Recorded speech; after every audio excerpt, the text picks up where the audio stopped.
Hi, ಎಲ್ಲರಿಗೂ ನಮಸ್ಕಾರ.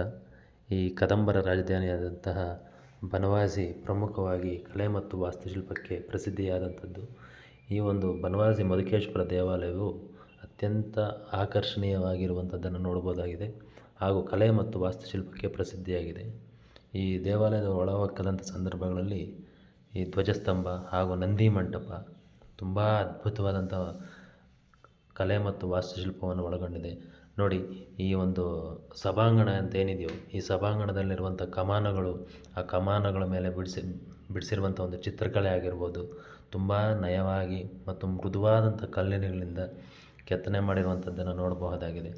ಈ ಒಂದು ದೇವಾಲಯ ಪ್ರಮುಖವಾಗಿ ಈ ಶೈವ ಪಂಥಕ್ಕೆ ಸೇರಿದ್ದು, ಅಂದರೆ ಶಿವನ ಒಂದು ಭಕ್ತಿಯ ಸಂಕೇತವಾಗಿ ಈ ದೇವಾಲಯವನ್ನು 9ನೇ ಶತಮಾನದಲ್ಲಿ ಈ ಕದಂಬರ ಅರಸರಾದಂಥವರು ನಿರ್ಮಾಣ ಮಾಡಿರುವಂಥದ್ದು.